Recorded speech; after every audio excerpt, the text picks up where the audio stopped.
Hi, it's Chris with Peace of Mind Art and Crafts, and I'm here today to start a series of videos on how to make a journal. So what I'm going to show you today is mainly how to make the cover and how to make the signatures, or signature in this case, it just has one. And then we might have time to get started on how to sew it in. So this is just going to be a very simple journal just with one signature. And it's just going to have a very simple binding.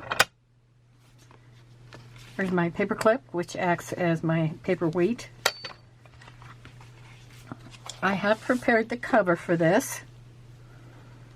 It hasn't been decorated yet, but this is going to be the cover. And what I did for this was I took a digital from Artymaze, and I've used her digitals before. And I will post her Etsy store so you can take a look at them. This one's, I believe, called At the Beach.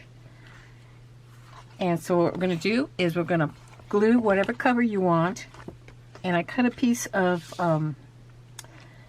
my tea-dyed paper to the size I wanted the book to be.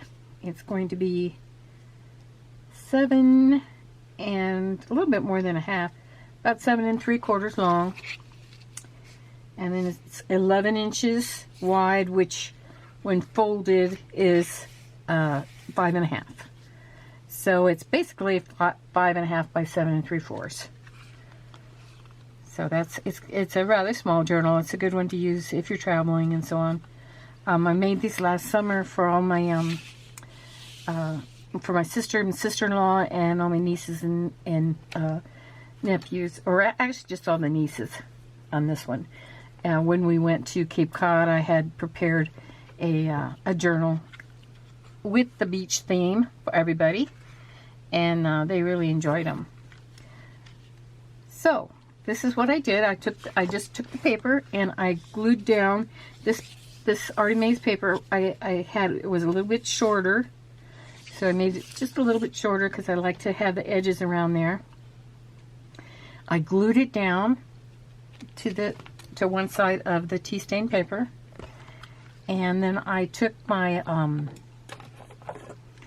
my ink. I believe I used tea-dyed stain, distress ink. This one's walnut stain. I've used that in the journal also. But I went around the whole thing, and also you can on the inside. This one doesn't need too much on the inside, since it has that nice tea stain on it. Okay, so that's how I got the cover. Then I decide what pages I want to use in it. And for your pages, you can use lots of various things on your pages. I used tea-dye paper, which there's several sheets here. You'll notice this is tearing here. But I did, on this side, I did put some washi tape on that edge to keep it from fraying too much. And I'll probably put another one on there too, on this before I sew it together. Okay, and we'll just go through this. I did put these in the order that I want them, but before you sew them in, then you can change them and put them in any order that you want. The main one is the very first page. You want to check that out and see when you turn that page. I kind of wanted it to fit in with the whole theme of the tea-dyed paper, which is why I used another piece of the tea-dyed. So, and you'll notice these have been cut to a little bit smaller size. These pages are approximately 10 by 7, so that they fit into the paper without going over the edges. Now they can go over the edges if you want them to, and some people like journals that show that pages sticking out at the edges of the cover, which is perfectly fine. And they also can be smaller. So you'll notice a few of these other pieces will be smaller as we go along. And I chose a piece of scrapbook paper that I had. And this scrapbook paper is from a paper pad called Mermaid Lagoon. The whole entire journal is kind of about the beach, not necessarily mermaids, but there are going to be a few mermaids in it. I've always been fascinated by mermaids, and of course I've always loved the beach. So, right, so we have that piece of scrapbook paper, which was cut to size. And then what I did here, I will later on decorate some of these pages with you, but just to get started, I did decorate some of them ahead of time, so we wouldn't take quite as long going through. Basically, this just had the mermaid on it and her sitting in the swing, and then I added the stencil Beach Please and then some starfish going down here.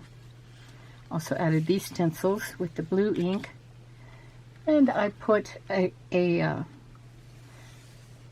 piece of lace which has like little fringe on it on the edge. So that's that page. My next page is another piece of the scrapbook paper, and the reason it feels kind of thick is because it has these edgings on it. This is a piece of lace that I had with some little baubles on the side. I forget what you call these things, Pom Poms, I think. I normally don't like Pom Poms that much, but I like these because they're kind of little. Okay, and then it has starfish on it, and then on this side, I did do some sewing on my sewing machine, and I took a piece of the lace that's going to be the tie to the front cover, and what that is it's a piece of fabric. I need to buy another piece of this fabric because it was a large piece. I got it at Joann's fabric store, and I've used this and used this and used this on lots of my journals. And what I do is I just cut it up to the size I need. You can use it over a page. You can use it for a pocket. What I've been mostly doing is cutting up strips of it. And then as you can see, I started at the top. First thing I did was glue it down just a little bit right here at the top. Put a little bit of glue there. And then as I went down with my sewing machine, I folded it up and made a ruffle. Okay, you can also do this, besides doing it with lace, you can do it with ribbon, and you can also do it with paper. Now, if you do it with paper, the paper should be fairly thin. You don't want to do it like with a heavy cardstock, maybe a scrapbook paper that's a lot thinner and one-sided, or it can be double-sided, but just quite thin. Okay, so let me turn it over and let's see, I've already showed you this page. This is the back of the area. Second page. Okay. We have another one of these, which has the ruffle on this side, and the ruffle sits in a little bit further than this ruffle. If I want to, I can maybe change this page around, which I think I might do, so that I don't have these two right in a row. Okay, this next page is, I took an envelope. I got these in a package of, oh, I don't know how many, at the craft store. And this is going to actually be sewn into the center of the journal, and it will be able to be opened up and something put in here. And on this side, it'll probably be a pocket up here, possibly a pocket on the side. I haven't decided yet. I could also cut this open and have it be so that the pocket could go, well, no, it couldn't go all the way through because it'll be sewn here. But it could go through on this side if I wanted it to. Or I could put it going this way, which might, I think I might do that. Okay, so my next page is a piece of the Artymaze paper that I printed. It was a digital, and it was part of the digital for At the Beach, what I used for the front cover. Okay. And then I have a piece of tea-dyed paper which is smaller in size.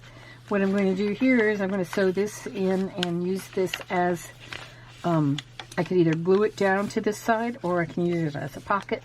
Not quite sure yet, but I'll wait and see what goes on with that page. My next page that I have is got a fabric flip on one side. And of course I got this idea from Gail Gustinelli. She's always doing these. And you simply flip it up. And you do, let's see, I have some examples of these. Some more over here, I believe. Oh, here they are. Here are some other ones that I do. You just kind of layer up fabrics and lace. And then you either glue them or sew them to the top of the page so that you have a flip up where you can put a photograph or something and maybe glue in something that you want here. Or if it's a type of paper that you can journal on, like if it was a plain sheet of coffee dyed, I could journal under here and then close that back up. Okay, so these are just a couple samples of the fabric flips that I have made. I'll keep those in my ephemera box and use them probably for other journals. But you'll notice I have this one that has this little picture of a beach cottage on it. I kind of like that.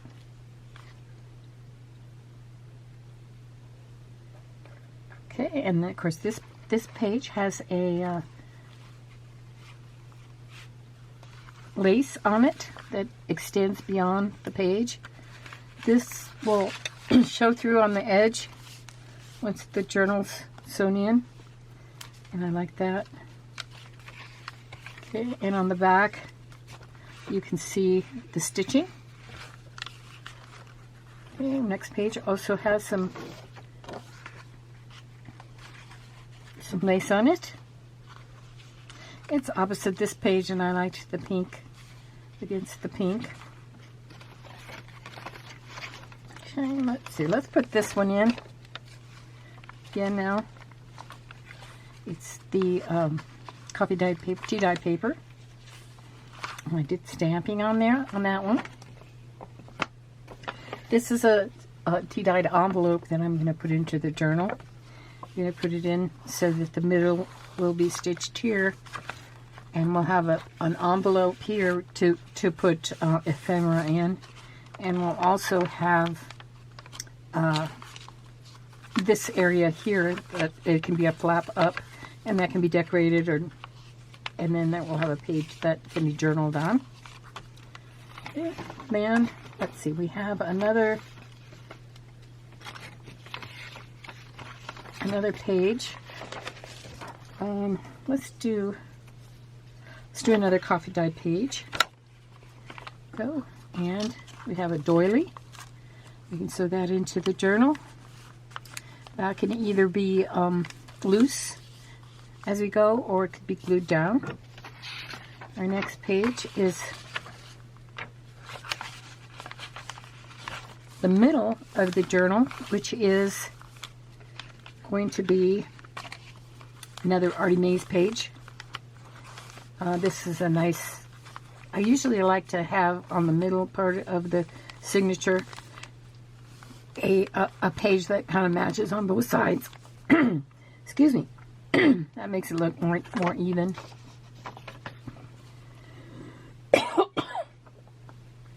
Excuse me.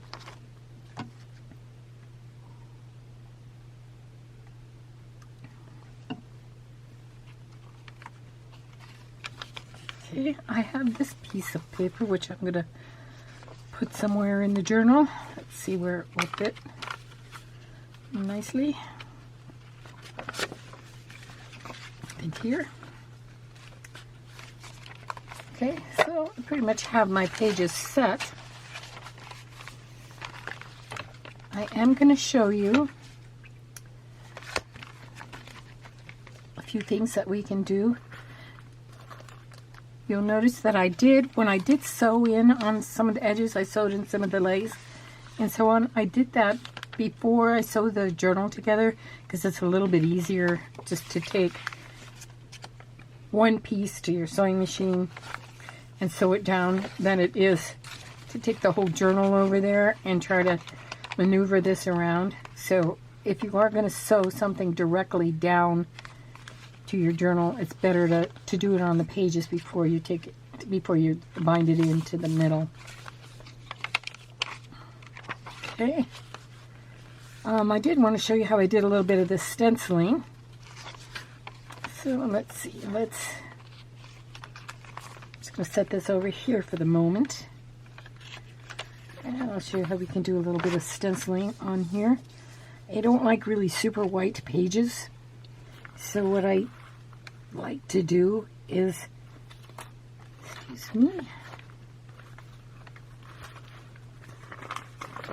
I've cut some tea-dyed paper and I can glue that in to some of the pages if I want. I'll show you on this one what it looks like. Decide which part of the paper you want to show. On this one, it's kind of pretty much the same on both sides, so it doesn't really matter that much.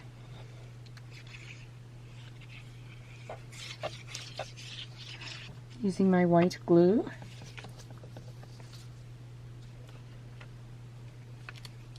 Now these videos I'll probably do one at a time until I finish this journal. They'll probably be approximately 25 minutes long each. And I'll just continue until I finish the journal. I might in between do a different type of video, but I will make sure I finish this whole series up. Okay, let's do some stenciling on here. We use the brown ink, and let's see. I don't know if we use this fish. This is a stencil that I got. I also used this stencil. If you saw the video that I did on the file folder, I used this on the beach one.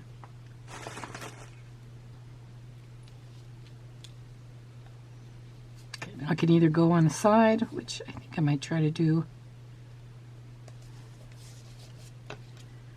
And this works best through a stencil if you use the real thin-haired brushes.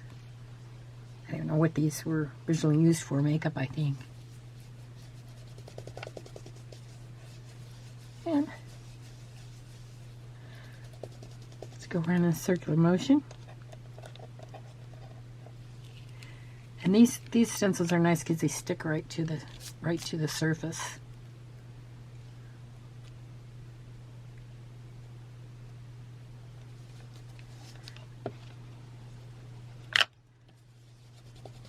I hope everyone is doing well, staying in if you need to, or it's kind of a nomadic society and everybody's staying home these days, which can be a good thing.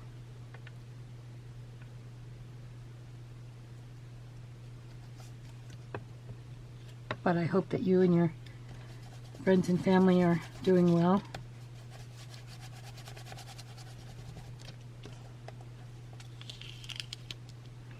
Okay, so I think that one's kind of decorated nicely. You can, to also get rid of some of the whiteness, just go around with your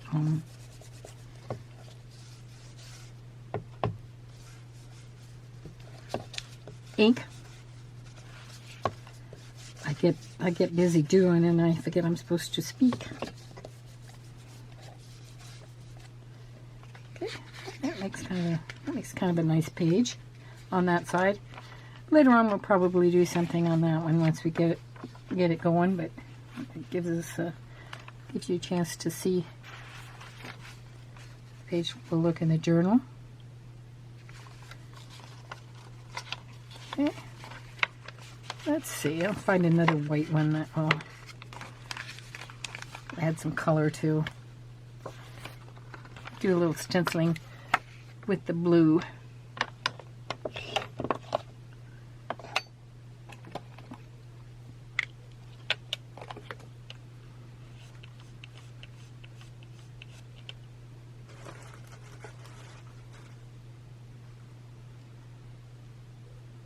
Let's try this. Oh. Now I have this seahorse over here on this side in the blue, so I think I'll use the shell.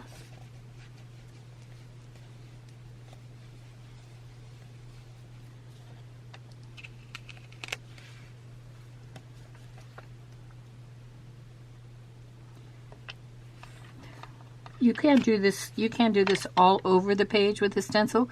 If you have a bigger stencil, you just put it over the top of the page and stencil through it just to add some color to this white page. You can leave pages white if you like that look. And I like it okay, but not on every page, just every so often. I think I'll put this over here.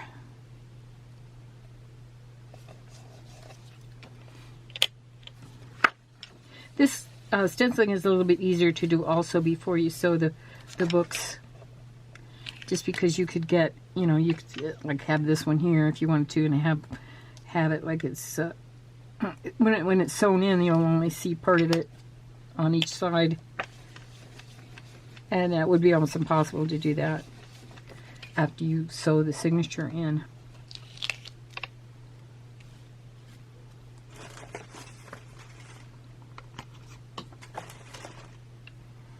Okay, I like that page. I think it was here.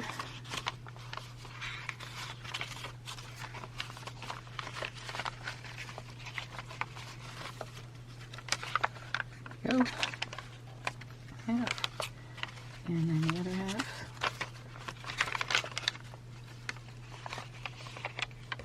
Over here.